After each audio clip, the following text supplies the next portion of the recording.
It's really a pleasure to be here in this opening session of our keynote lectures. And right now, I am going to introduce Professor Lauren Weingarden. However, there is a noise. I think it's room number 2. Can you please turn off your mic? The person who is transmitting? There is a noise? Yes. So I'm going to start again. So hello, everybody. Good morning. Okay. It's really a pleasure. It's an honor to be here. This is our first keynote speaker. And I'm going to introduce Professor Lauren Weingarden. Good morning, Lauren. Good morning. It's an honor to be here. Okay, so Professor Lauren Weingarden is Professor Emerita of Art History at Florida State University. She has taught from 1983 to 2021. She's the author of books and articles on American architect Louis Sullivan. She has also authored numerous articles on the 19th century French modernity as defined by Charles Baudelaire and represented by Edouard Manet in his paintings of Parisian urban social types. As a word and image studies specialist, Weingarden held the 2010 Cátedra IEAT em Humanidades, Letras e Artes, no IEAT, Instituto de Estudos Avançados Transdisciplinares da UFMG. It is the Institute of the Advanced Transdisciplinary Studies at Federal University of Minas Gerais. In 2011 and 2012, she received the Fulbright grant, which supported her visiting professorship at the Literary Studies graduate program, also at UFMG. So it's a pleasure. And now we are going to watch the video that has been available for some time since yesterday, but now you're going to watch it, synchronously. And right after the video, then we are going to have the question and answer sessions live with Professor Weingarden. So I am now going to share here the video, okay?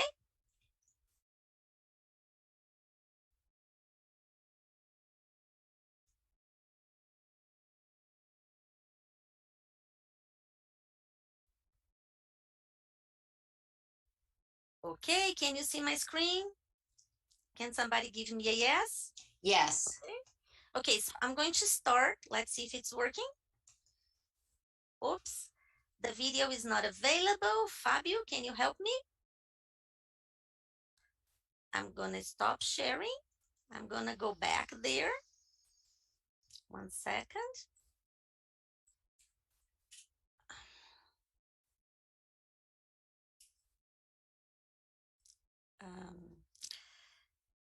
Fabio, can you please send me the link to the...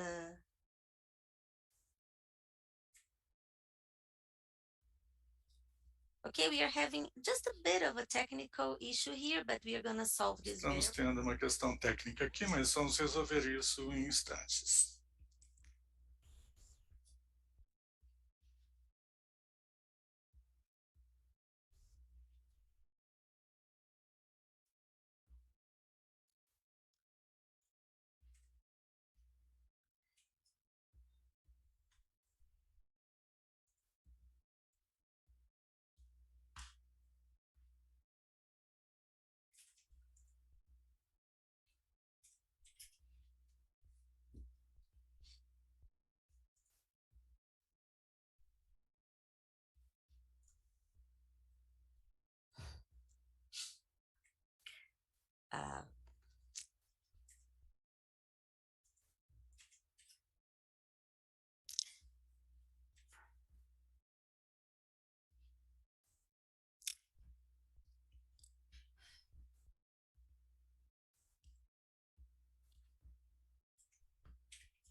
Miriam, vou tentar compartilhar aqui a palestra, pode ser?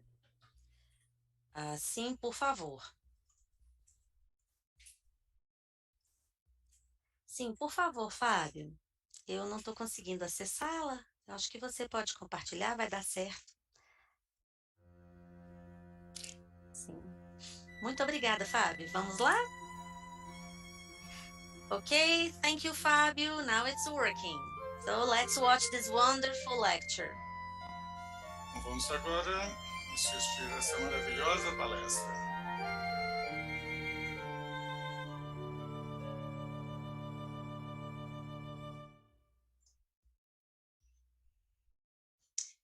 Hi, I'm Lauren Weingarden, and I'm so happy to be with you today.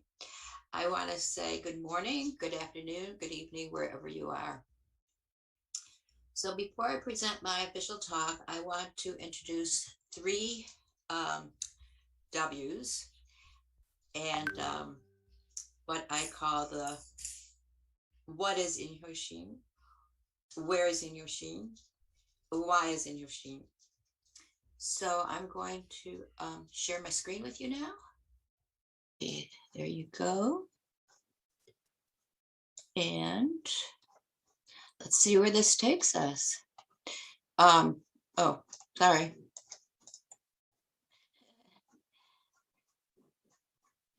Okay, there we go. So I'm going to close that down. I'll start. So here are the bare facts. What is Inhotim? Inhotim is an outdoor museum of contemporary art and botanical garden. It was founded by the former mining magnate Bernardo Paz in 2004 to house his personal art collection, and it opened to the public in 2006.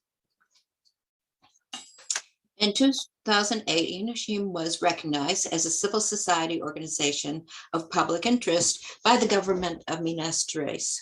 Today, around 700 works by more than 60 artists from almost 40 countries are exhibited outdoors and in galleries amidst a botanical garden with more than 4,300 rare botanical species from all continents.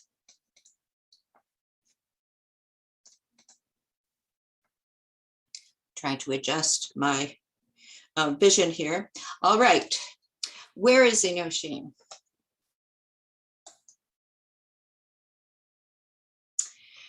Where is Inhotim?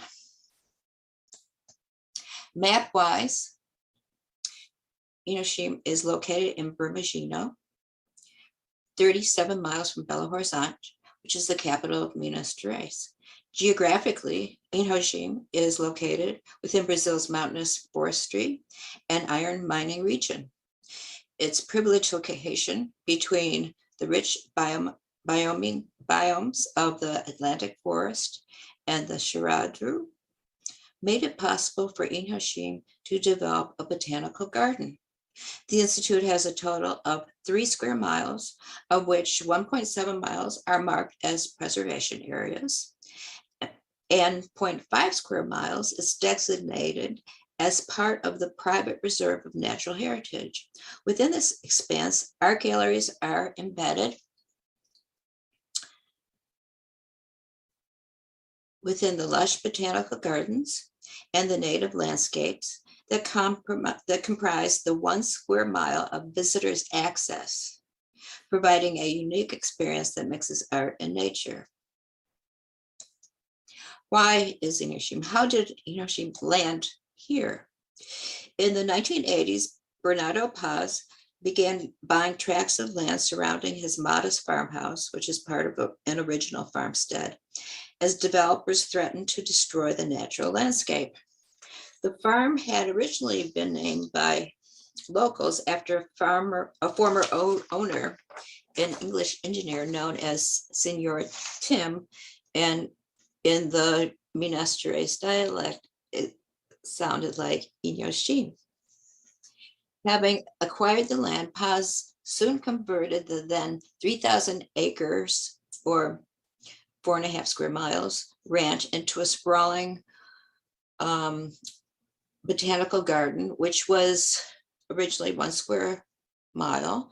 And he was inspired by his friend, the modernist landscape artist, Roberto Burle Marx. The Inhotim Museum project began when Brazilian multimedia artist Tunga persuaded Bernardo Paz to start collecting contemporary art, which eventually allowed artists all the space and resources they needed to create larger than life works, which we call installation artworks. These two outside influencers, Burle Marx and Tunga, figure as my starting point for addressing the conference theme of nature and tracing Inhotim's aesthetic program for uniting art and nature. In this conference light, I have amended my presentation title, and it goes as follows: Naturalizing and Reframing Contemporary Installation Art at Inhotim. I have organized my presentation in 3 parts. Part 1 reviews the history of Inhotim and its original museum in a garden aesthetic. I call this phase Inhotim's curatorial aesthetic turn or trope. Part 2 examines the installation artworks designed or curated to harmonize or dialogue with nature.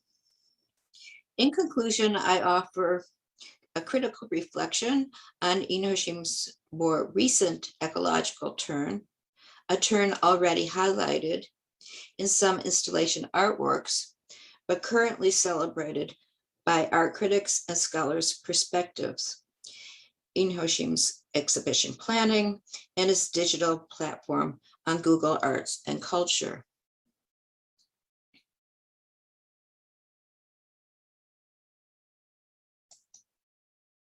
From the inception of Bernardo Paz's development of Inhotim, landscape design was at the forefront of the owner's plans. Paz was friends with Burle Marx between 1987 to 89, who was the father of modern Brazilian landscape design. During Burle Marx's occasional visits to the farmstead, the designer introduced Paz to many new plant species and influenced the design of the gardens around the house, which had been initiated by Pedro Nering Cesar. And here is the guide map to the entire visitors' access. And first of all, I want you to notice the square that I've marked off here. This was the original house and farmstead, and the botanical gardens started in this area. And then we'll see the first artist pavilion, which is Tunga's True Rouge. And then notice too, because I'm not going to show this again, the meandering paths. These are all the different paths one can take to access the different art pavilions or galleries throughout the 1 square mile that is accessible to the visitors.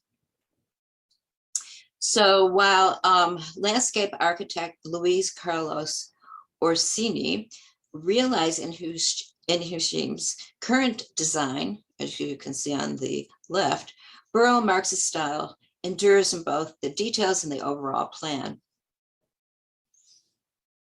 most markedly by these serpentine paths, which I'll get to in a moment.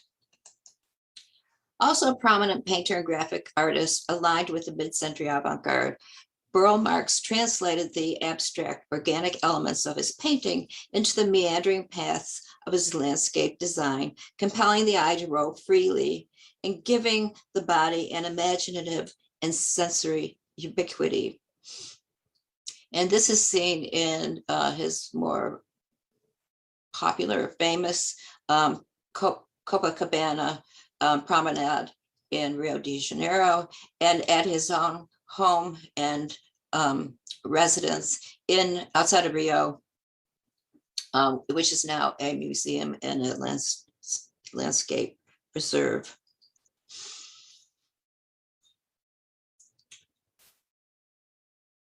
As seen in Inhotim, this dynamic of curving lines is manifested in serpentine walking paths, along which the visitor encounters changing vistas of a diversely colored scale, amassed and patterned foliage. In this setting, the museum visitor freely chooses among the meandering paths that lead to unexpected encounters with freestanding artworks and installation art pavilions.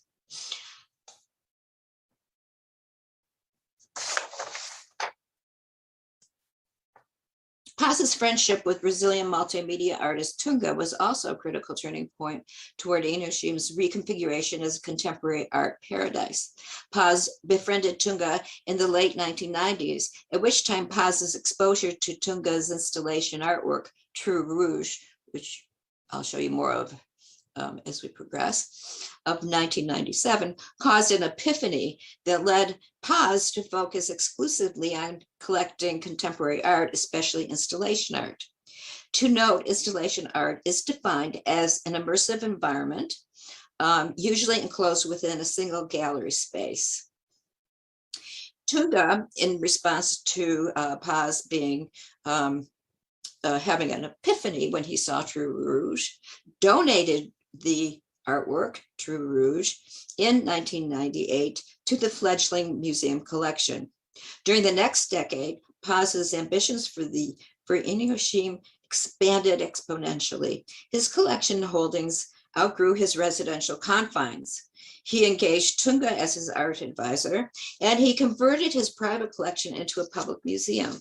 Once established as a public museum, Tunga's advisory role was replaced with professional and world-renowned curators and art administrators. By the late 1990s, Paz's Inhotim property had become a fully developed botanical garden, which I had pointed out to you on that map guide to the museum. And it was in this setting that Paz built the first freestanding building specifically to house Tunga's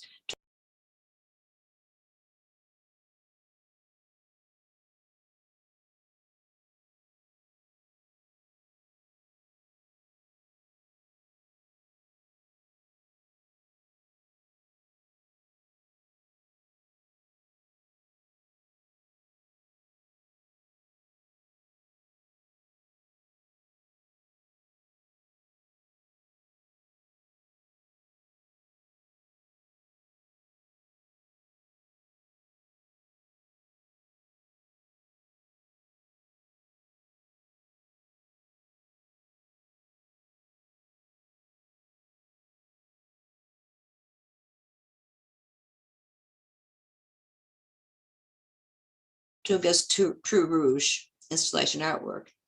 Named Galleria True Rouge, the glass pavilion is nestled within a verdant clearing with its own reflecting pond. Completed in 2003, this nexus of art, architecture, and landscape became the museum's template for exhibiting all future art acquisitions. The Galleria True Rouge complex also exemplifies how Karl Marx's landscape design philosophy was foundational to the aesthetic trope that shaped curatorial practices. In this context, nature was framed as aesthetic because it was the stage for unifying art, architecture, and landscape design. Given its exemplary status, I now analyze Galleria True Rouge complex as demonstrating the curatorial practice of naturalizing contemporary installation art. Designed by Paolo Orsini in consultation with the artist Tunga, Galleria True Rouge was conceived as a garden pavilion in the minimalist vocabulary that recalls the international style of the 1920s and 30s. The building is comprised of a broad horizontal cantilevered roof with a raised attic supported by a double row of 4 cylindrical piers. The first set of piers defines an open terrace, while the second set frames floor-to-ceiling glass panels of the enclosing walls. The simple geometric lines and glass surfaces perfectly harmonize with the natural setting. The serpentine concrete ramp that leads to the entrance continues the lines of the pathway inscribed in the garden landscape. Located on the first of 4 artificial lakes, the building creates a constantly changing dialogue with its reflections. Equally compelling, the composition, matrix, and motion of Tunga's True Rouge artwork extend the organic contours and incessant changes of the natural setting. Here, Tunga uses nets, wood, blown glass, glass beads, red paint, sea sponges, snooker balls, bottle cleaner brushes, felt and crystal balls to create a constantly changing dynamic between all the parts. Like marionettes, the apparatus is suspended from the ceiling by crisscrossed wooden brackets. Oh, sorry. Oops. By crisscrossed wooden brackets, echoing the way leaves are suspended up by the branches and boughs of the trees outside. Inside each suspended glass vessel, there is a red liquid that, depending on its tilt, pours into the other containers. Originally set into motion by naked bodies choreographed for a performance piece, the apparatus is now activated by the very presence of individual visitors, setting in motion the infinitely random changes between its constituent parts. No less important, while situated in the glass enclosed pavilion interior, the visitor is alternately immersed in the artwork and the outside vistas.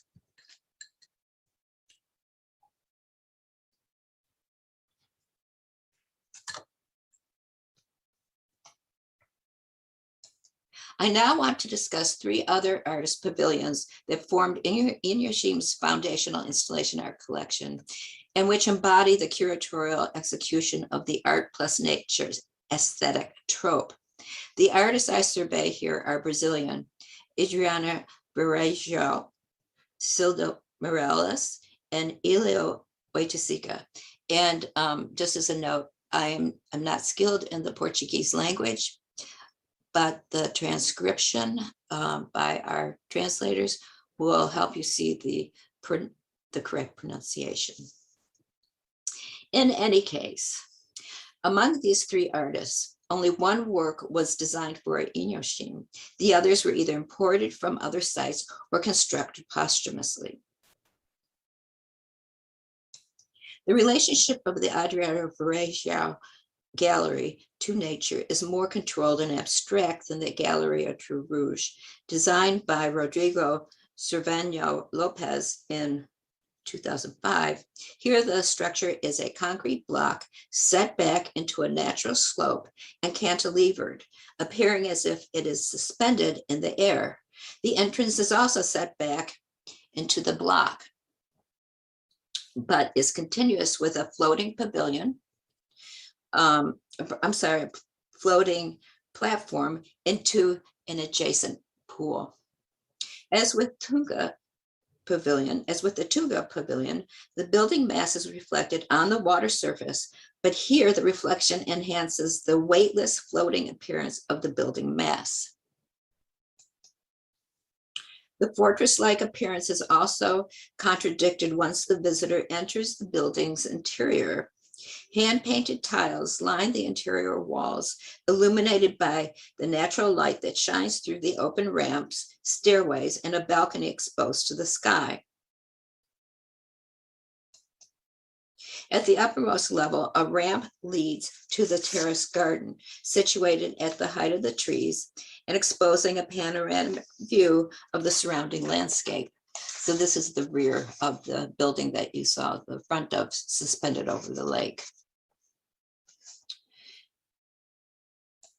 While Varejo's tiled walls invoke histories of Portuguese colonialism, inviting word and image analyses, her tiled benches speak directly to our nature theme, representing plants and birds native to the local region, global ecosystems, and the Amazon rainforest. Panacea Fantastica originally created in 2003, covers a bench by the gallery entrance. And we saw this at the beginning. The tiles portray 50 types of mind-altering plants from different parts of the world as some sort of botanical catalog. One of the tiles bears a text suggesting the relation between hallucinogenic effects of plants and the ensuing shift of perception of what surrounds us. And in this case, I can personally testify that these same hallucinogenic effects can be experienced while navigating Inhotim's circuitous paths of artworks in the garden.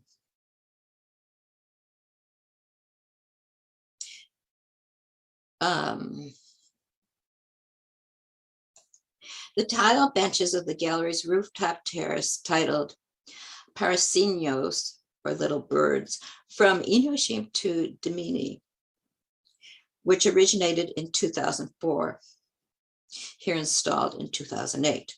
The original set of tiles resulted from the artist's experience at the Watoriki village in the region of the Dimini River, an indigenous territory of the Yanomami people. In the Inhotim version, Verraggio added representations of species typical of the Bernardino region, based on a collaborative research project with the Inhotim Botanical Garden staff. When Inhotim opened to invited guests in 2004, the museum complex consisted of 3 buildings, one devoted to exhibits from the collection and 2 single artist pavilions, as well as numerous sculptures placed throughout the tropical gardens. In addition to the Galleria Rouge, the second pavilion was dedicated to the installation artworks of Cildo Morellis.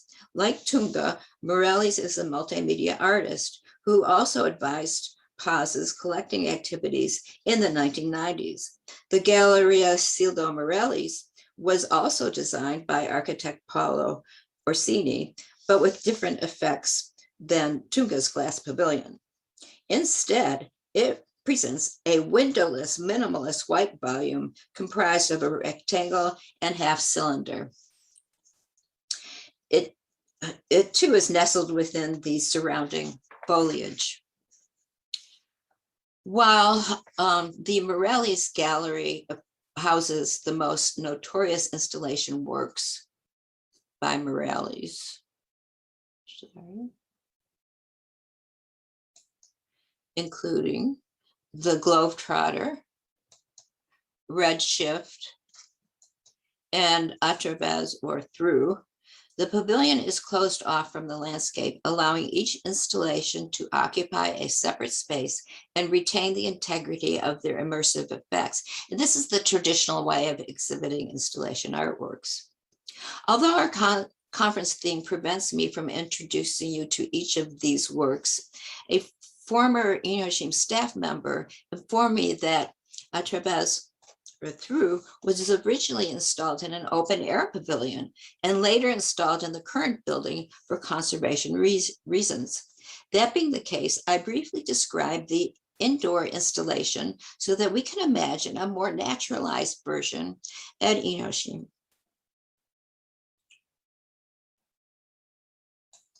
A Travers is comprised of variously textured and assembled screens arranged in a 15 by 15 meter square labyrinth. As such, Morelli's installation offers the viewer an excursion through a shifting sequence of screens that alternate between transparency and semi-transparency, comprised of railings, wooden gates, metal fences, garden lattices, glass, paper, and plastic dividers, including shower curtains and strings of beads. 2 aquariums are filled with translucent fish shimmering under gallery lights. The floor of the installation is covered in layers of broken glass shards, making for our unsteady traversal through the labyrinth. Arriving at the center, we confront an enormous ball made up of numerous layers of cellophane paper and tape, illuminated by a suspended industrial light. which you can see here. In the current closed-off setting, the brightly lit center of the labyrinth evokes either spiritual enlightenment or an interrogation room. Now, imagine that if that artificial light mixed with the natural light filtered through the screens and the shimmer on the glass shards. I believe that the installation would have been a more ethereal effect.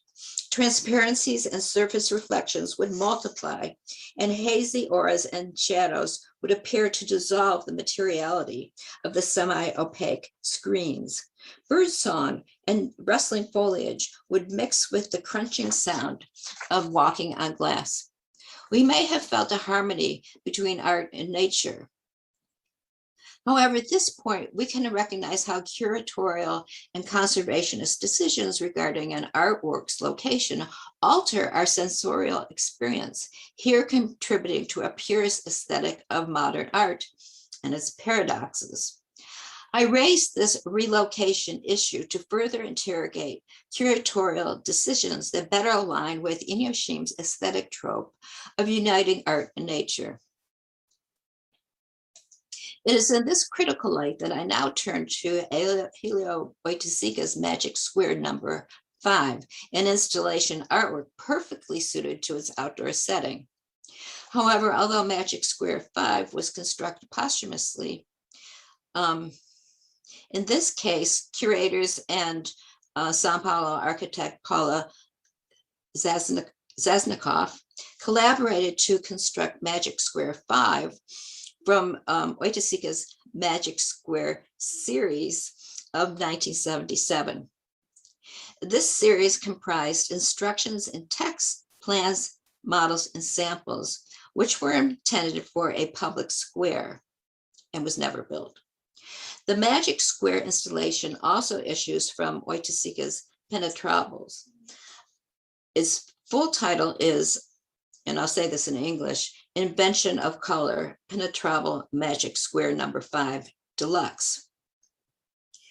The Penetrable series hallmark Oiticica's contribution to the neo-concrete movement as its leading visual artist. Although the neo-concrete group officially disbanded in 1961, Oiticica continued to develop his series of penetrables, or in Portuguese, penetravels. According to the artist, penetrables were to be, quote, penetrated by the viewer so that, again, in his words, color becomes purely aesthetic in the sense of a heightened experience, unquote. In this series, Oiticica realized his philosophy of, quote, blazing the trail for a painting of pure color, space, time, and structure, unquote. In one series of penetrables, called Parangalas,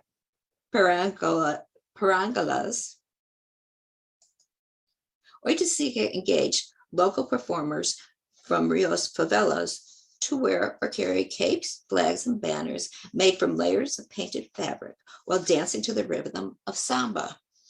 In another penetrable called Tropicalia of 1967, Oiticica constructed installation ensembles of tents or shacks made from layers of painted fabric, together with plastic, mats, screens, ropes, and other found materials. At Inhotim, a series of 4 immersive participatory installation artworks titled Cosmococo are enshrined in a fortress-like 4-room gallery of that name. Here again, I can only titillate you to visit these rooms on your own by way of a single installation titled Cosmococo 5 Hendrix War. In this Cosmococo series, conceived in 1973, multicolored hammocks, mattresses, bouncing balls, and an indoor pool distinguish each of the 4 installations. The room's walls and ceilings are animated with what he called quasi-cinemas, Oiticica's homemade hallucinogenic films that flicker with popular culture icons and pulsate with Jimi Hendrix music. As realized at Inhotim, Oiticica's Magic Square number 5 presents an immersive color experience on an architectural scale, comprised of 9 cement walls, acrylic paint, wire fencing, and glass. The title Magic Square invokes the marriage between the social and aesthetic spheres, suggesting the concept of an open-air plaza, but also the geometric configuration of a cube. However, in these ensembles, the planes and 90-degree angles of the cube are imploded from within, forming both closed corners and open corridors that invite visitors to gather, pass through, self-isolate, play, or simply wonder at the color spectacle on display. As a continuation of Oiticica's penetrables and Tropicalia, the color planes of Magic Square become the canvas support for human engagement, bringing life to the spaces and colored surfaces. We can now consider how curatorial decisions regarding its construction rendered, sorry about that. Oh, come back. Sorry, let me pause for a moment and figure out what's going on with my PowerPoint.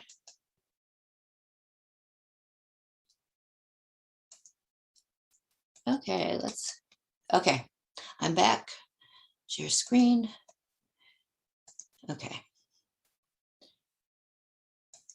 here we go. So anyway, here we are back at the screen. Let's see. Okay, so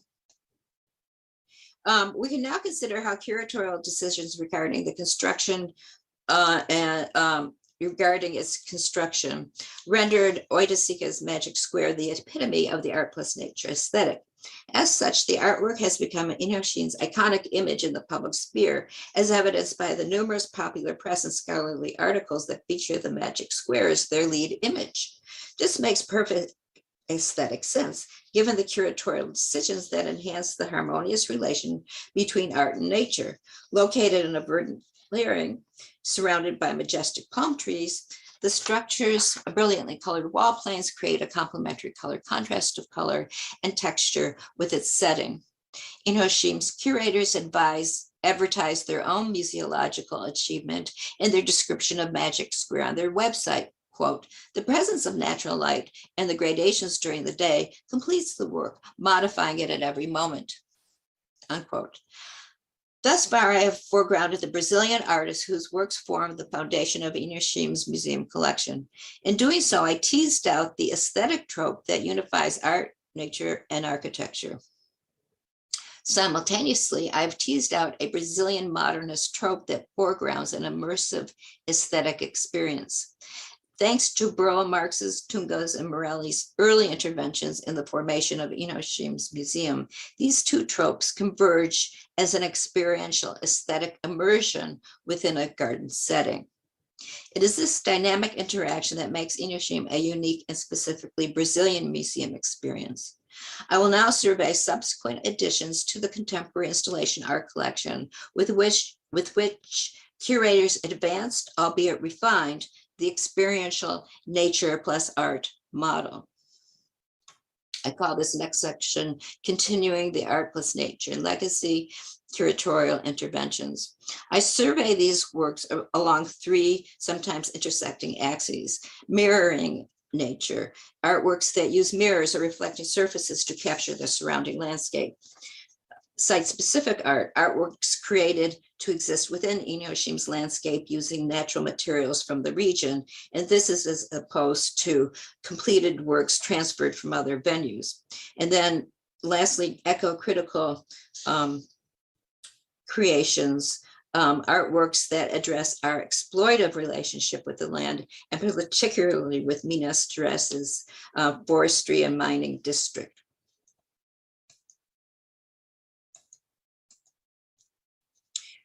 Part 2A, mirroring nature.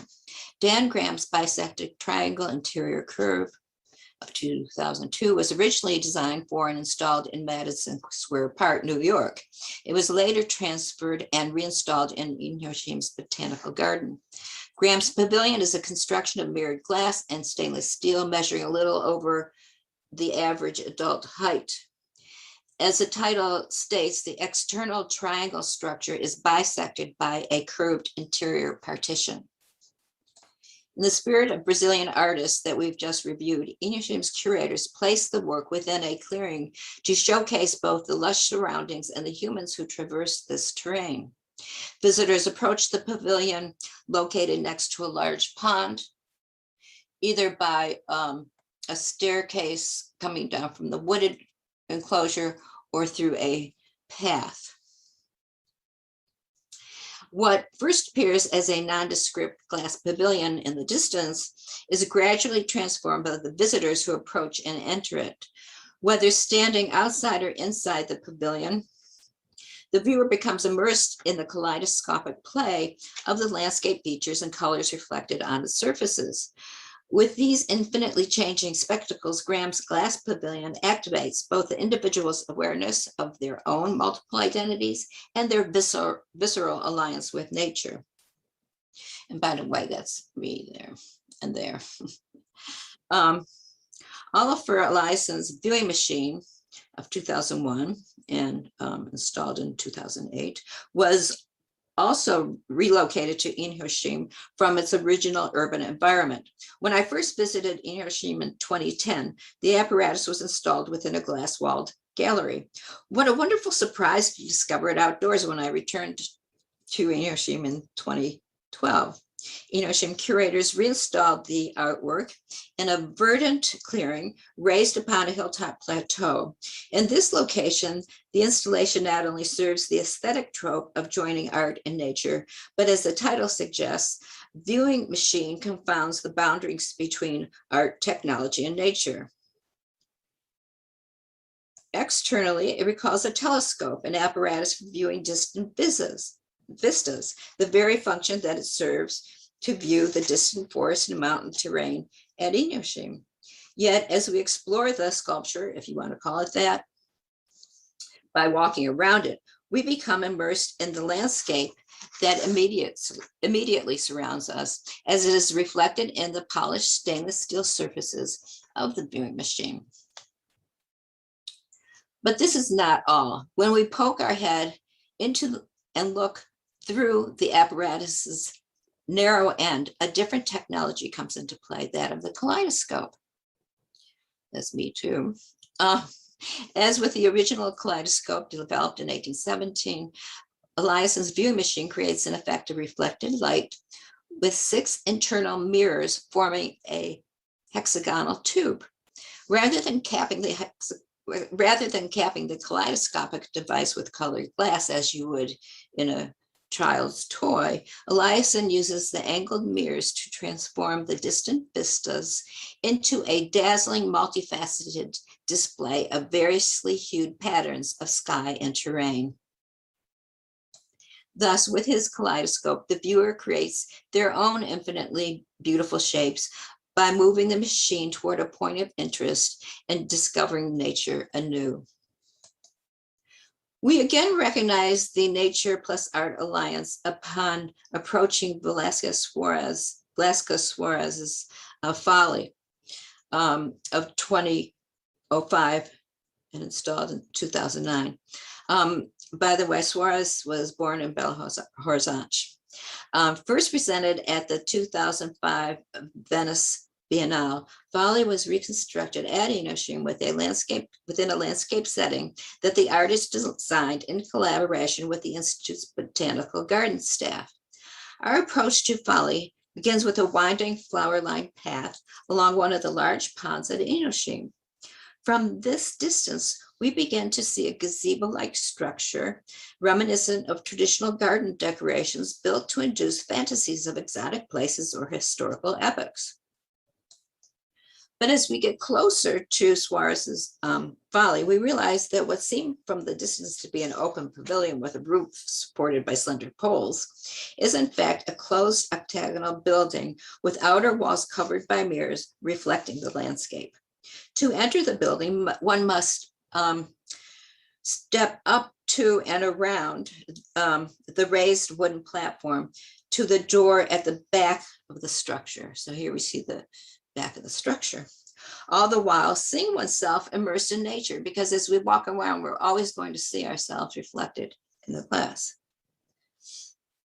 Upon entering the gazebo or the pavilion, the natural order is reversed. Inside, the walls are equally covered by mirrors, but they now dissolve the enclosure with a misty nocturnal glow emitted by the video projections infinitely multiplied on the mirrored walls of an otherwise empty room.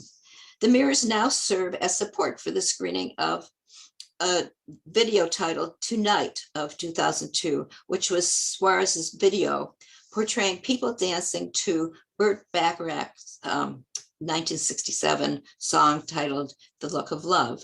And they are dancing inside the original Pampulha Casino, which is now the Museum of Art at Pampulha, a suburb of Belo Horizonte. Here, the visitor becomes immersed in ephemeral images of dancing figures that move in every direction.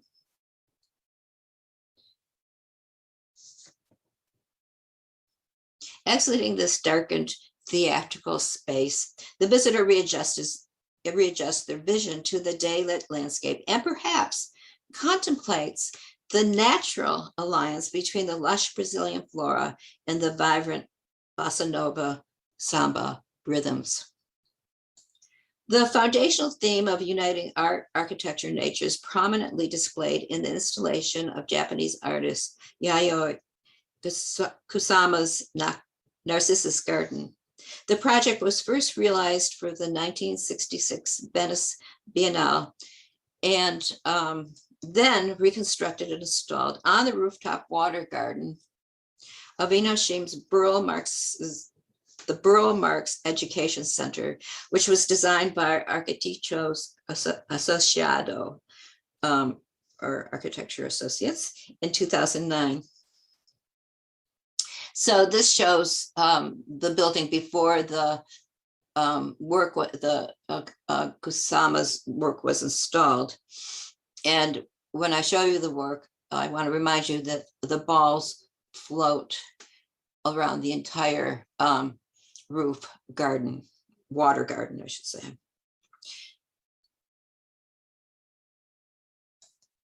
Kusama's Narcissus Garden includes 500 reflective stainless steel balls that float freely among lily pads and other water plants. The architectural design complements the artwork's inside-outside ambiguities. One enters the building by descending the steps of an outdoor amphitheater so that the rooftop that we see now forms a bridge to the upper botanical garden level, becoming coextensive with Inhotim's landscape. Although Kusama originally conceived Narcissus Garden as a critique of the Biennale and contemporary art museums, the naturalization of the artwork erases this earlier critique. Instead, visitors now perform Narcissus' act of gazing at the reflection, not on the pool's surface, but on the ball's surface reflections. The floating balls destabilize our self-image, since they constantly move and spread across the pond as the wind changes, or alternately clump together and accumulate into impenetrable masses. As our self-reflection merges with the reflections of the sky, as here, we are reminded of nature's ephemeral beauty, independent of our visage. Next section is called Mirroring Nature as Site-Specific Art. A recent acquisition, Brazilian Cristina Iglesias Vegetation Room of 2010 to 2012, perfectly mirrors Inhotim's aesthetic trope of unifying art and nature, but with nature taking center stage. As a site-specific artwork, this installation was specifically designed for a clearing within Inhotim's forest interior. Although aligned with the labyrinthine constructions of Oiticica's Magic Square and Morelli's Através, our immersive experience is entirely within a verdant terrain. As the title suggests, vegetation room evokes a closed garden, a secret paradise, or an abandoned house overtaken by nature. The installation consists of a cube of polished stainless steel reflecting the surrounding forest. And I want you to note these meandering shapes, which define the visitor's passage through the cube, and of course reflects the burrow marks inspired paths of Inhotim. So the visitor enters the cube's interior, which you can barely see. Here's a visitor inside the cube, and slips through the curving labyrinthine crevices where the walls are lined by sculpted reliefs of foliage. At the cube's center, torrents of water periodically rush forth. Cultivating this immersive experience of nature, Iglesias transports us to an imagined space where materials are used to mislead the spectator.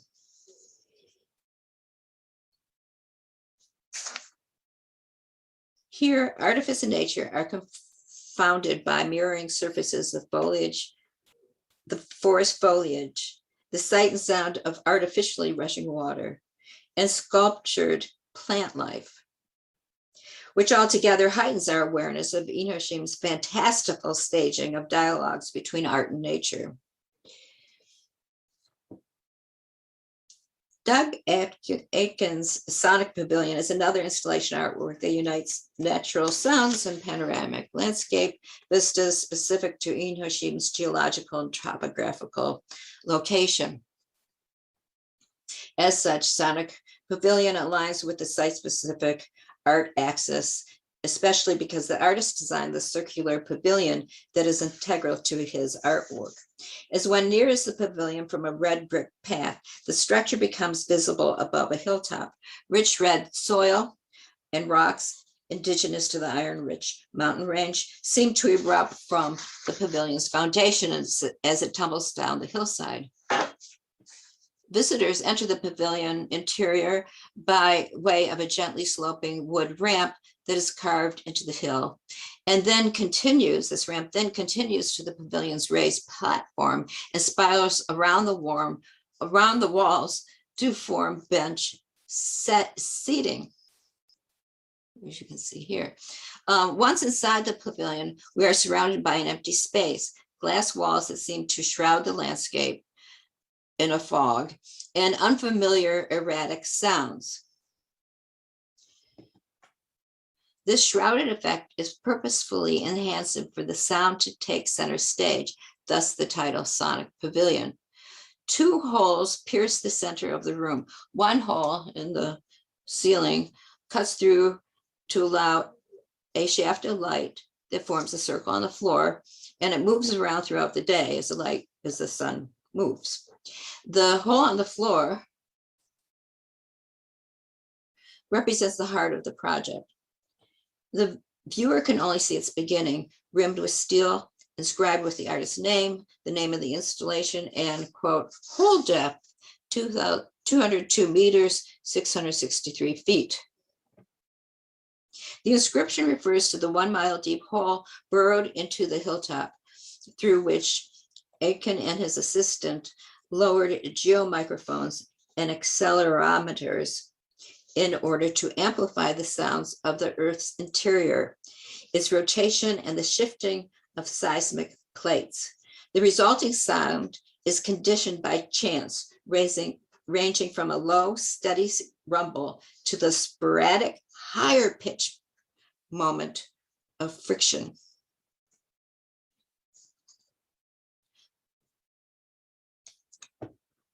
The sounds are amplified and emitted through 8 hidden speakers placed around the room.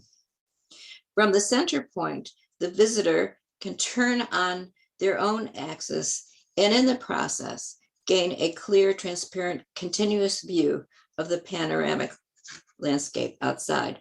The glass walls are covered with a membrane, and it's only when you stand at this point and view in one direction that you can see a clear image of the landscape. So you have to keep turning around on your own axis.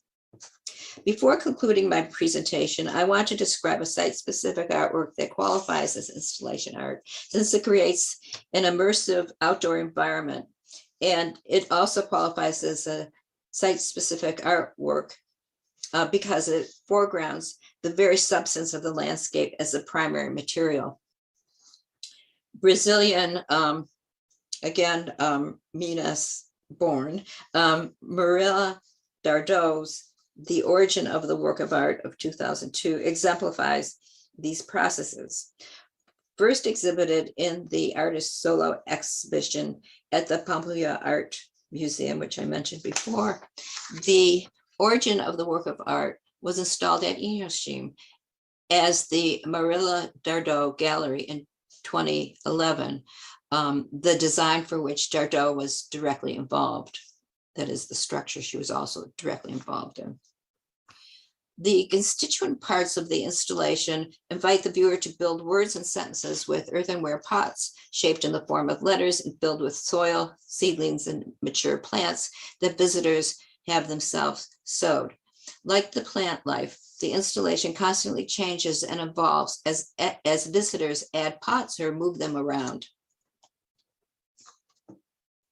The so-called gallery structure was designed without walls, windows, or doors to serve as a planting studio open to the landscape where the visitor finds gardening tools, soil, and seeds. The integration of the artwork with nature and its environs is multivalent. The installation is situated on an old pasture land in the western portion of Inhotim. The seeds are collected from 12 native species.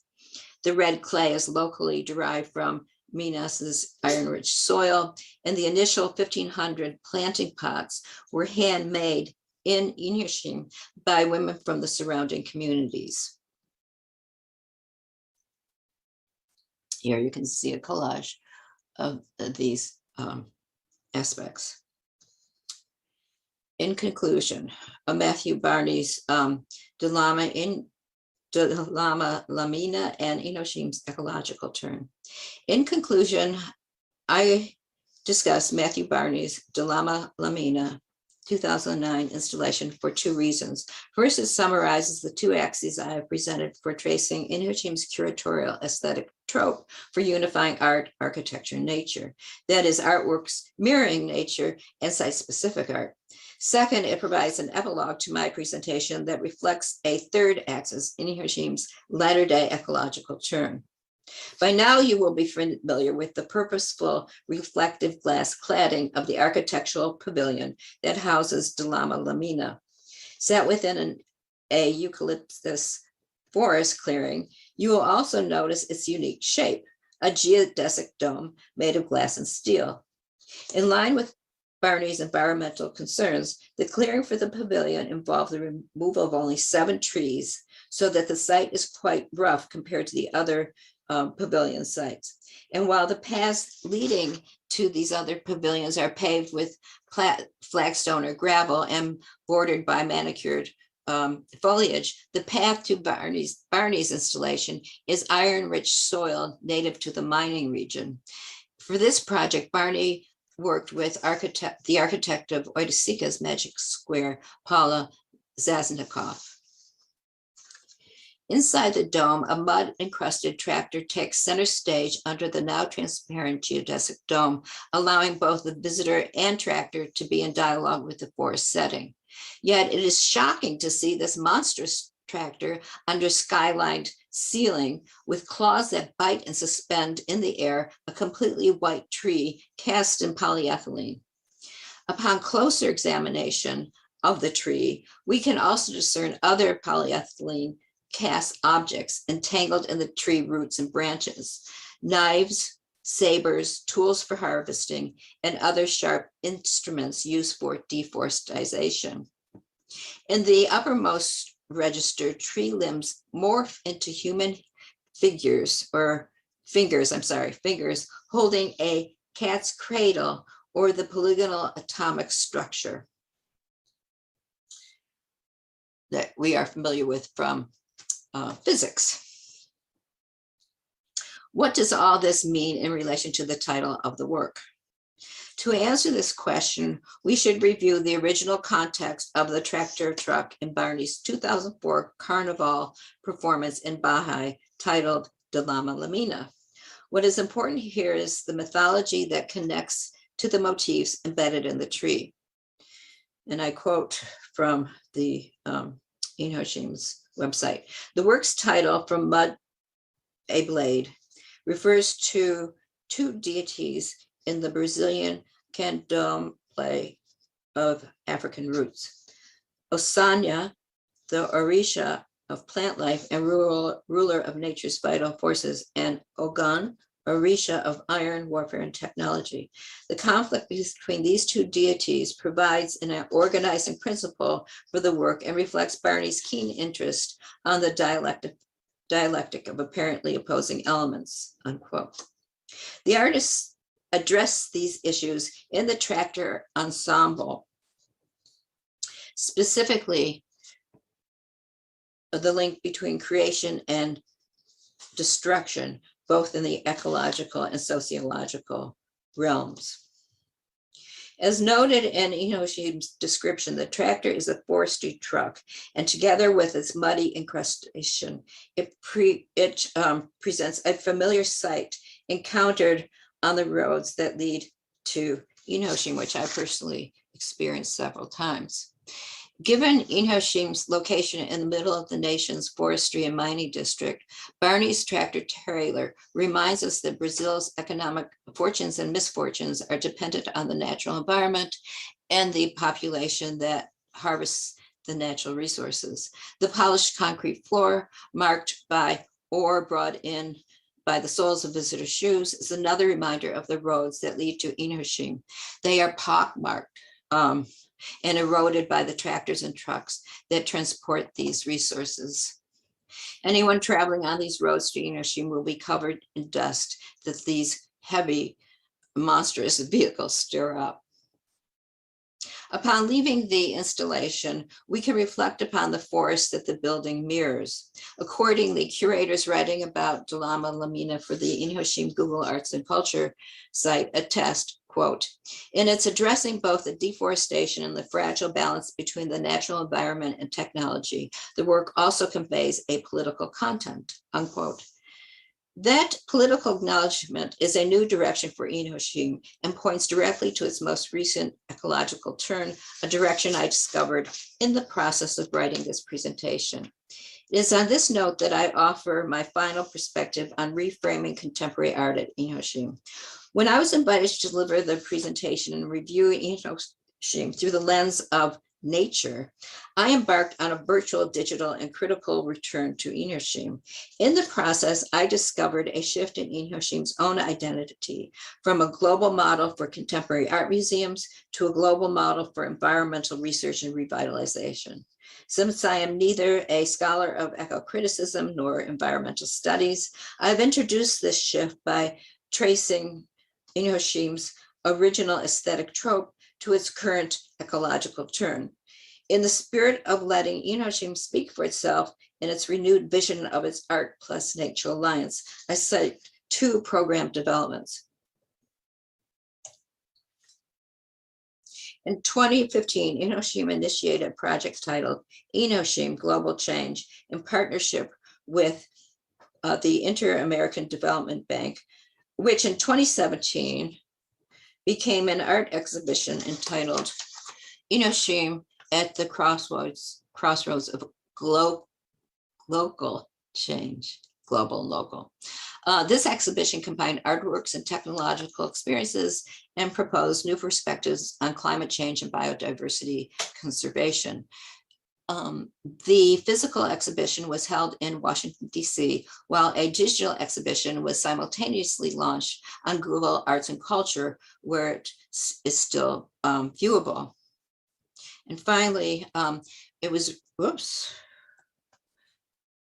was recently announced on the Inhotim website that they are launching a 2021-22 project titled Specific Territory, celebrating its 15th anniversary in 2021. Inhotim poses the question, how does the relationship with its territory shape the history, the present, and the projected future of the institution? And this territory is both local and global. Here I summarize their initiatives from the website.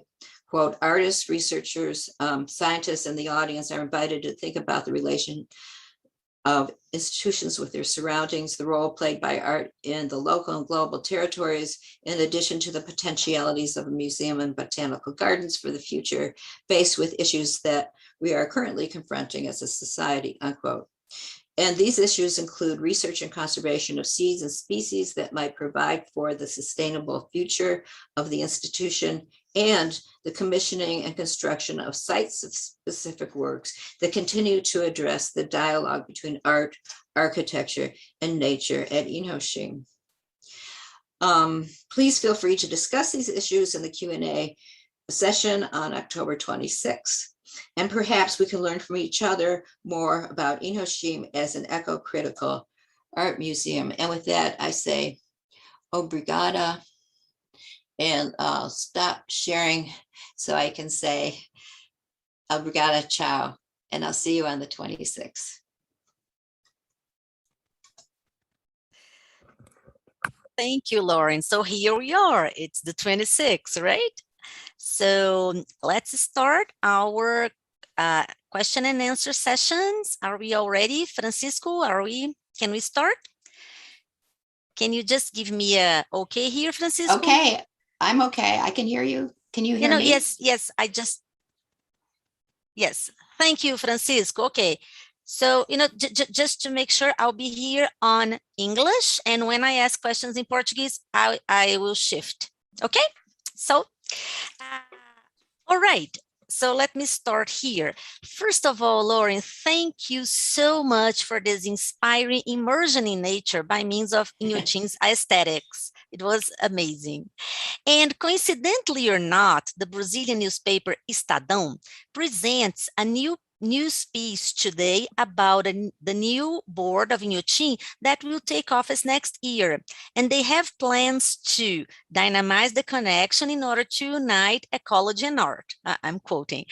And inviting artists who work with nature. So, I think Professor Eliana Lourenço sent this piece of news to share with you, okay? I thought it was impressive.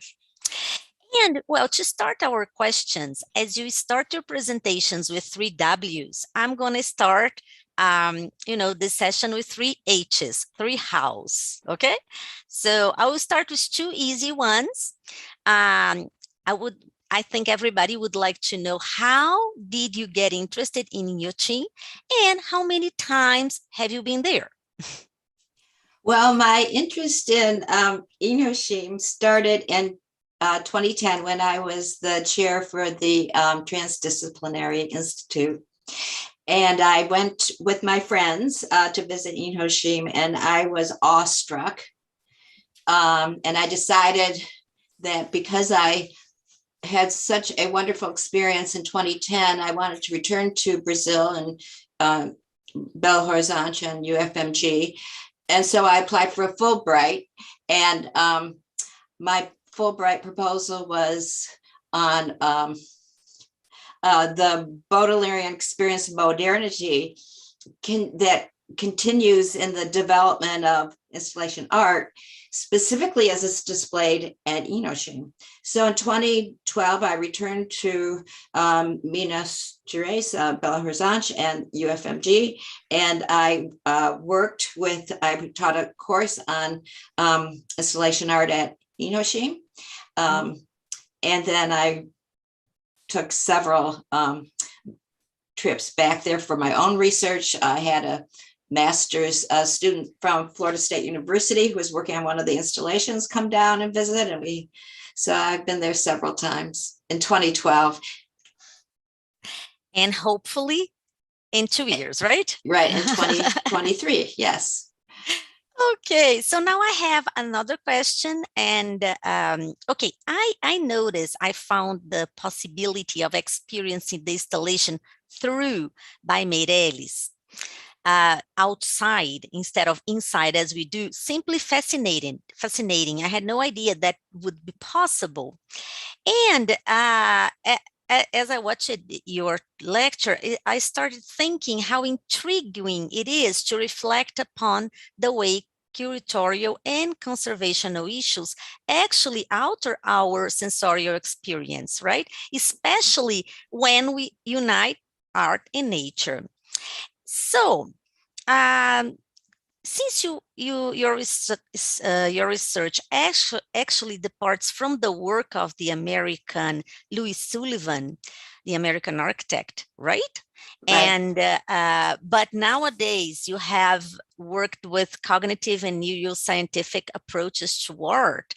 I ask, how does your research on Inhotim actually fit into this career path? Thank you for asking that question. And if you will allow me a few minutes to answer that, because it's like Sure. I'll tell It's you how many important. decades. Yes, definitely. But I think the public would like to know. Okay. So my work on Louis Sullivan was started with my dissertation, my doctoral dissertation, because I was interested in how he converted landscape poetry and landscape painting into an architectural aesthetic. And so I developed this model of looking at his work as a kind of a walking through natural settings, whether through the exteriors that were ornamented with his original design for organic foliage and architecture, as well as the interiors, because often what we miss in the black and white photographs is that his interior spaces were polychromatic. And these using stained glass and natural light coming through, and again, relief ornament that was should I say, terracotta and glazed in natural colors. We forget the color components. So this all congealed for me as like walking from the outside in the middle of the city along these organic pathways of nature and into the interior. So I've always been interested in this mobile spectator. And so when I went to Inhotim, I was also working on Baudelaire and modernity as a kind of a traversal, this kind of walk through the city of Paris that was undergoing its own transformation when the medieval city was being torn down under Haussmann, the city planner, during the Second Empire, and then rebuilt in those city of lights that we know it today. So I was interested in this shock effect. So when I went to Inhotim the first time, I was like shocked because I was walking through the beautiful landscaped gardens, and then I walked through the pavilions, and my senses were like triggered. So from there, I developed this idea of the performative turn, that the museum visitor is now part and parcel of the meaning making and the transformational impact of the work of art. And then I started to research neuroscience and empirical aesthetics, and that led me to use that model to interpret that embodied aesthetic that is essential to Inhotim, and which, to return to our topic, I think is very Brazilian as the foundation. I've also researched Inhotim from the perspective of the underlying political critique during the 1960s and 70s, early 80s, that the Brazilian works of Morales, Oiticica, and Tunga engage in. So there you have it. Okay, fantastic. Thank you very, very much. And you were going to share my the titles of my articles and links? Yes, exactly. Clara, you're doing that, right? Yes, she's aware. She'll do that on the chat. Okay, thanks. And we can also add that to the description of the YouTube link afterwards. I'll make sure Okay. it is done. Okay. Okay. Thank you. Well, okay, so now I am going to change here. If you give me a second, I have to change to Portuguese. One second, I lost my mouse, but it's, okay. I just lost my mouse. It's because I need to ask the question in Portuguese, so I have to shift, right? Yes. And I don't know where my mouse is. I lost my mouse, people. See, this multitasking is not so easy. Okay. Okay, I think, yes, it will work.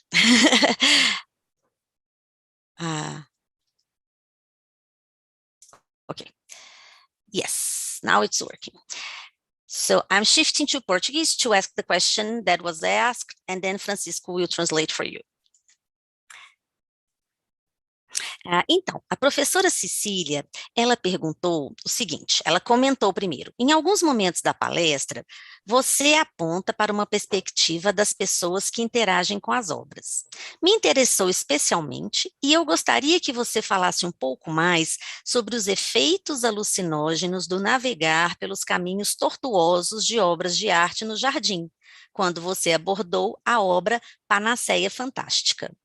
E ainda, na sua pesquisa em relação às obras? Essa é a pergunta da professora. Aplicou alguma metodologia de estudo sobre a recepção das pessoas em relação às obras? Essa é a pergunta da professora Cecília.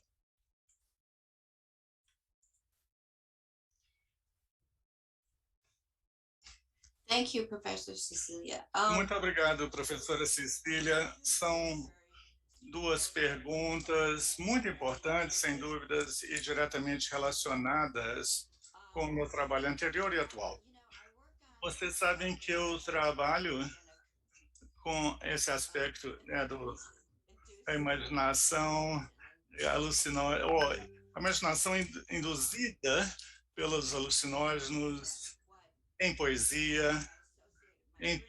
Então, associei a primeira estada minha em Inhotim como se fosse uma experiência alucinógena. E desculpe, eu tenho realmente um histórico de experiência com isso, mas foi desse jeito, foi alucinógeno.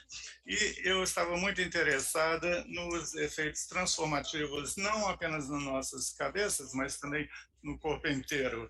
Isso é que desencadeou o meu interesse em estética empírica e eu estou escrevendo um capítulo de um meu livro sobre essa estética empírica. Então, um livro é sobre a história moderna a partir de Baudelaire.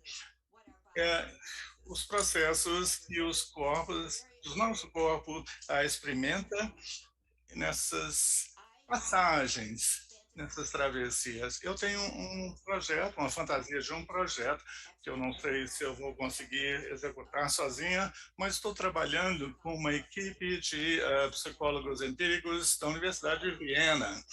E eu quero chegar a 2023, com esse congresso para trazer eles aqui no Inhotim para esses experimentos.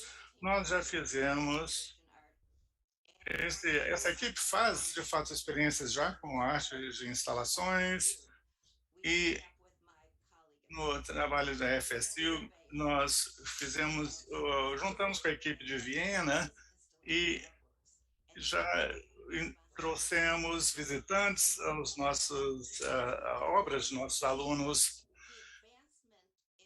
Os avanços em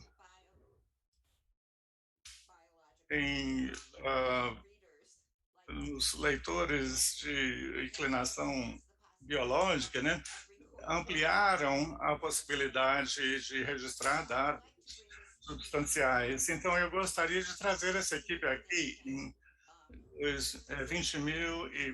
2023 para fazer esse experimento entre os visitantes de Inhotim. Aleatoriamente, quando eu visitei aqui com a colleague who accompanied us, my colleague acted as a translator. como tradutor, inclusive, para nós, e nós fizemos entrevistas randômicas e eu diria que nós tínhamos um espectro ali grande. Tinha gente que falava, eu nunca vou voltar aqui, só pelos jardins, talvez, e eu tentava, mas por quê? O que foi tão ruim? E outra mulher falou, eu não sabia o que significava a arte, mas quando eu li as explicações, tudo fez sentido para mim, e jovens adultos que diziam, nossa, isso é uau, né? Isso é muito bom. Então, só para responder a sua pergunta, vamos ver com a Cecília depois. Então, muito obrigado. Na sua conversa, você mencionou também, em meio de leve, aspectos políticos do seu trabalho. Tem uma pergunta do professor André Melo Mendes nesse sentido. Português. Agora eu vou mudar para português e a tradução vai ser feita. Vamos lá. Então, a pergunta do professor André Melo Mendes. Sobre o tema abordado, o que mais me chamou a atenção é o paradoxo que existe entre Inhotim e interesses ecológicos, já que Inhotim foi criado com recursos advindos da mineração, que é responsável por diversas ações consideradas agressivas ao meio ambiente. Essa mudança de direção de Inhotim, que você cita, não seria apenas uma estratégia dessa instituição para associar a sua marca a um tema contemporâneo e, de certa forma, esconder essa ligação com a mineração? Com você, Lauren.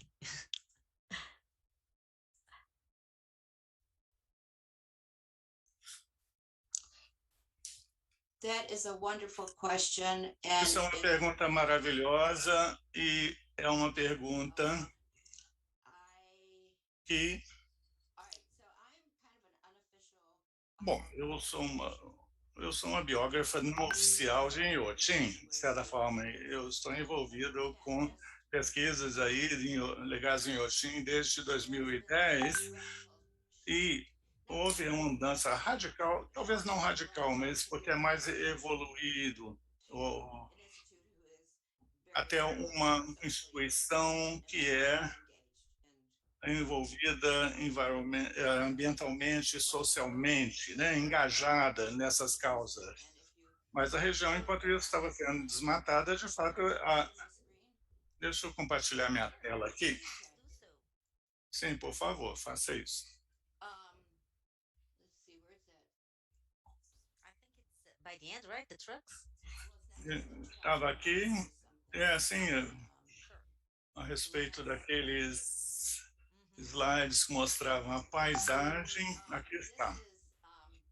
Veja bem, isso aqui é um pico que foi desmontado pela mineração, né? Ele foi recortado aí pela mineração. E você olhando aqui por esse telescópio, você vai perceber exatamente o que é. Voltando à sua pergunta, isto é uma situação de bastante fragilidade que Inhotim enfrenta.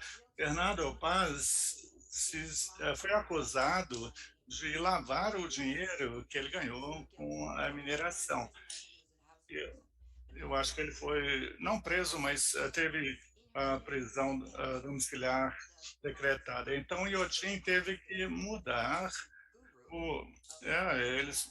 Ele era o guru das artes contemporâneas e, de repente, teve que mudar o foco. E como que ele e a sua família fez aquilo, né? Na verdade, aquela desmatamento todo e tal. Bom, isso tudo se tornou público, a administração mudou, está mais transparente, como parte dos esforços sinceros de mudar o foco e se reconciliar com a história de Bernardo Paz e da mineração na área. Eu aceito a palavra dele a essa altura. Houve um artigo, inclusive, que identificava essa mudança na estrutura e as pessoas que estão agora no Conselho de Inhotim, e isso ajudou essa abordagem. Então, Eu estou acreditando na palavra deles, essa é a minha resposta. Eles estão fazendo esforço de compensação. Se vocês já estiveram em Inhotim, bom, você tem que ir de Belo Horizonte de ônibus ou de carro, você não vai acreditar na devastação que você vê naquela área. Algum comentário nessa área? Sim, nós temos outras perguntas. Isso é muito delicado. Eu vou deixar essa questão passar, porque senão vai ser uma discussão mais política. Eu vou deixar e ficar com essa pergunta até agora, melhor por enquanto. Sim, de fato, é complicado. É complicado. Essa, isso foi ampliado. Com as oportunidades de emprego, de treinamento, tem enviado pessoas jovens para Londres, para Tate Gallery, e todo esse esforço me parece muito sensível, tangível e tátil. É uma mudança bastante perceptível na direção. E todos os problemas também que houve, com o rompimento da barragem e tudo mais. Se a gente partir para essa direção, nós vamos ficar aqui o resto da manhã e a gente não vai conseguir cobrir as outras perguntas. Isso é altamente relevante, eu acredito, mas talvez da próxima vez a gente foca nessas questões, ok? Eu espero que a gente tenha muitas oportunidades para essa interação. Alguma outra coisa que você gostaria de acrescentar com relação à pergunta do professor? Não, acho que a gente pode deixar como está. Vou passar agora para a pergunta da professora Eliana, passando agora para o português. Ah, então, a professora Eliana, ela fez o seguinte comentário. Ela, né, a Lauren, fala do diálogo entre arte e natureza. Mas a professora Eliana acha que fica faltando um terceiro eixo, que é a ciência e a tecnologia. Assim, a professora pergunta o que Lauren acha da importância da tecnologia e dos conhecimentos científicos na área de física, botânica, geologia, etc., nas criações artísticas do Inhotim, que são mais complexas do que apenas reflexões sobre a natureza. Então, essa é a primeira parte da pergunta. Quando ela terminar, eu faço a segunda.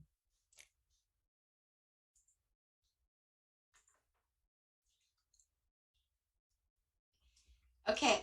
Yes, definitely there is a. Definitivamente existe esse terceiro eixo aí. Não é alguma coisa que eu desenvolvi, mas vocês podem ver a máquina de ver, a obra do Meirelles, os penetráveis. Isso tudo é parte da herança do Oiticica. Em Tropicália, por exemplo, se você foi nessa instalação, é configurado como uma favela. Tem uma TV diferente, colocada em diferentes barracos, por assim dizer, e com relação ao telescópio e o caleidoscópio, que é uma iluminação, remete ao iluminismo do século XVII, e o pavilhão, também chamado de Vale, tem tecnologia ali dentro. Então, existe um diálogo ali também com as novas instalações, como a sala de vegetação, o barulho de água correndo nesse pavilhão envidraçado. Então, confunde o que é artificial, o que é natural. E o pavilhão também é uma obra de arte nessa mistura de tecnologia, natureza e arquitetura. Tudo isso está sendo trazido em foco e dando vida a isso. E isso é percebido pelos nossos sentidos. Então, a tecnologia aqui funciona lado a lado com esse relacionamento com a natureza, porque isso é a incorporação de nossa relação com a natureza, na verdade, a tecnologia, né? Então, muito obrigado. It's hard to just talk about this and that, the dichotomies. We have to break the dichotomies and think further. Yeah, right? yeah. But thank you for that question, and it's a very important one to address. Definitely. So now there is the second part of Professor Eliana's question that, it's more on a lighter note, but I mean, it seems to be, but it's not really, but okay, I'll ask in Portuguese, okay? Então, vamos agora para a segunda parte, né? A professora coloca: as visitas a Inhotim são um sucesso com as crianças. A própria professora levou as netas dela no início do mês, elas adoraram e querem muito voltar. Então, a pergunta é: o que Lauren acha do elemento lúdico do Inhotim e como essa aparente brincadeira pode levar a questões mais filosóficas e à reflexão sobre a natureza?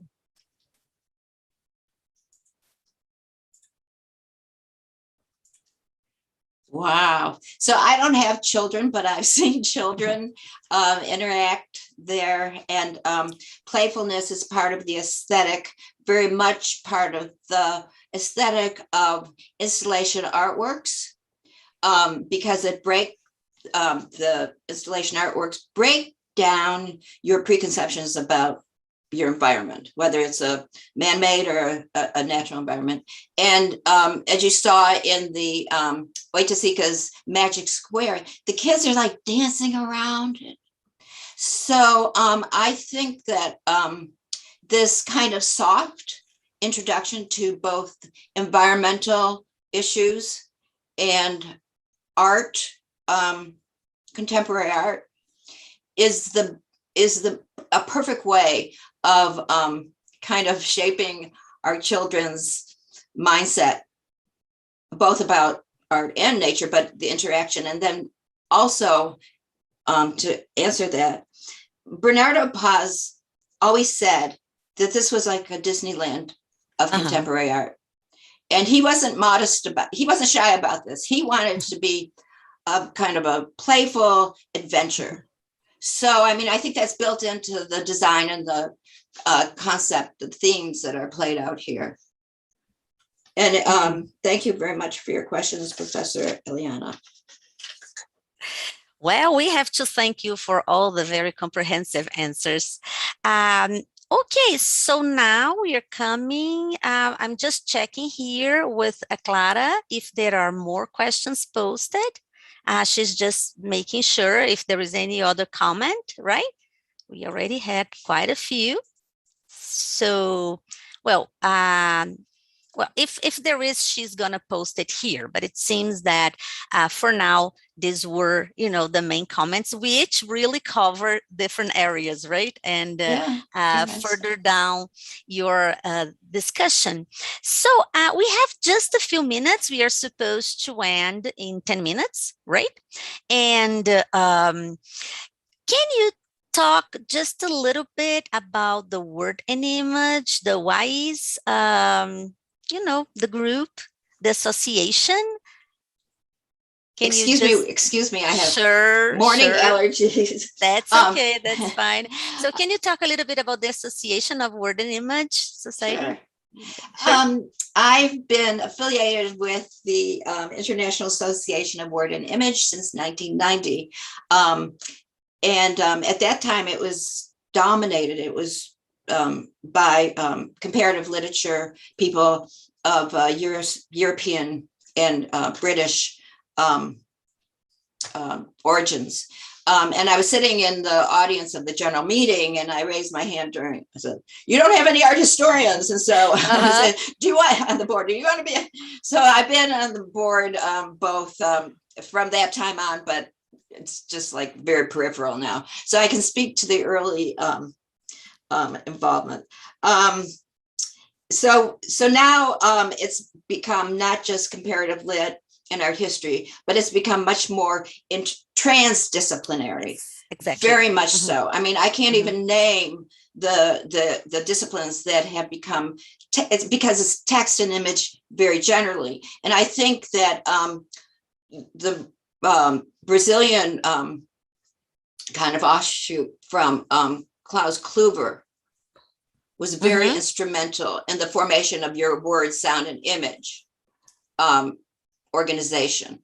So it's a natural kind of move to have the next conference of 2023 to be hosted by UFMG, because it is so transdisciplinary. The organization now is so transdisciplinary, as your group is. And again, what you bring to the table, I think your group brings to the table, is intermedia, the mediation between the different creative or social, cultural constructs. And that's something I've always been interested in, whether it's architecture and painting or so. So let me get back to my own personal experience. The International Association of Word and Image Studies was like the first professional organization that I felt I had a voice, a platform in, you know, aside from the College Art Association of America. I don't, you know, it's because it was really interdisciplinary. Yeah, and I brought it up because I believe that's how we all got, you know, acquainted, right? Oh, very much so. Very much so. Yes, through like, because we had also in, was it 2008? We had the in Rio. Yes, the conference International in Rio. Association of Comparative Literature, and we honored Klaus Kluwer. Yes. Yes, with the exactly. publication and a dinner. So we have this connection with Klaus Kluwer, and then you, and then we became members, right? So yes, I think it's important. It's a very good tie we have there, right? I agree, and I really cherish the ties. Thank you. And we have one last question. It's a last minute question. I'm going to read it because then we have time to answer. Okay? Okay. 1 second, changing to Portuguese. É uma pergunta do Sérgio Antônio Canedo, professor da Escola de Música. A pergunta é: a pesquisadora não teria analisado a presença de Oscar Niemeyer, como na Pampulha, e sua relação com Inhotim, tal como ela vê Oiticica ou Bulemar? Se ela falou disso, eu posso ter perdido, pois comecei pouco depois do início. Gostaria, então, de ouvi-la ainda assim. Então, ele gostaria de ouvir essa relação com a Pampulha aí, com Niemeyer, né? Oh, very much so. Yes. Well, one of the curators, I forget his first name, Rodrigo Mora. Was originally a curator of the Museum of Art in Pampulha. So he brought artists into the collection that were of the local area. I think that was his. And when there was a book publication on Inhotim, published by Inhotim, where the curators spoke at length about their perspectives on Inhotim, and Rodrigo gave a very local interpretation. As far as Niemeyer goes, you know, Burl Marx and Niemeyer work together, so it's kind of like a indirect influence. And the architects that I see involved in the design aren't so much influenced by Niemeyer as a more of an international European modernism, if you could say that. So I don't really feel or see Niemeyer's presence at Inhotim, as I've walked through dozens of times in Pampulha, because I lived in Pampulha while I was on my Fulbright, and I walked every day in the park. I don't know if that answers your question, but it's a good one, and that's kind of my feeling. Okay, thank you. Well, we have 5 minutes, and there is another question. Can I Sure, ask you? I have, Yes, yeah, the questions are popping now. I think people take time to elaborate, right? that's So fine. I will go. One sec here. Shifting. Então, é uma pergunta do professor Eduardo Campolina. Ele fala o seguinte, ele comenta, o pavilhão de Doug Atkin traz uma relação com a obra, o incontrolável ou o imprevisível. O que acha desse tipo de relação muito presente em Inhotim, das relações das obras com o acaso?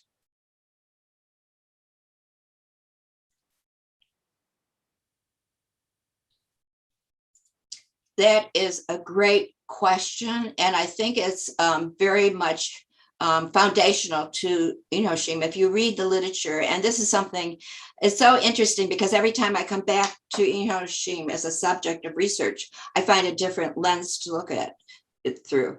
And what I found this time around was like, Inhotim is about, it's a changing project. It's always an open work, if you know that term from, I think it's Umberto Eco.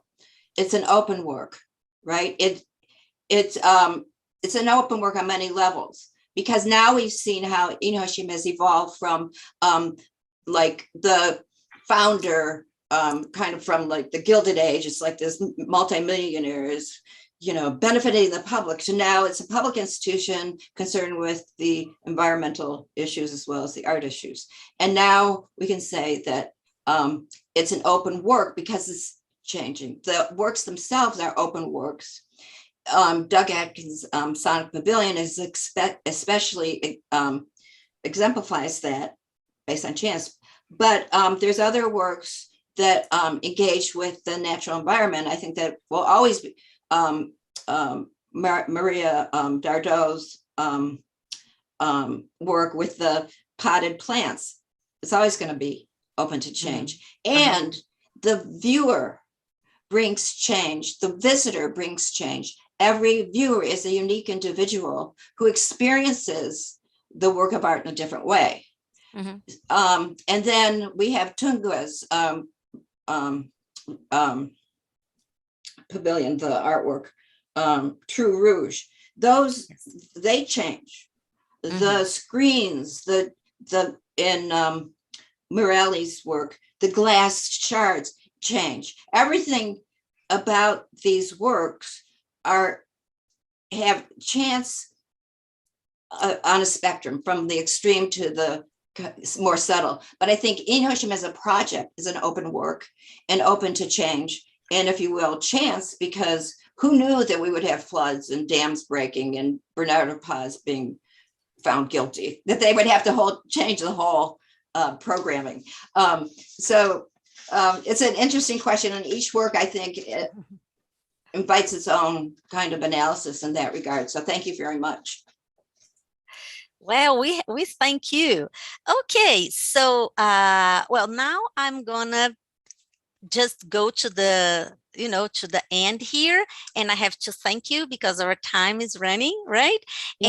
And Professor Marcia Arbex, thank you, send you a special thank for your talk and your generous conversations, always very interesting and generous. So thank you so much, Lauren, for being here today with us. We really appreciate it. Okay. It's been a pleasure. And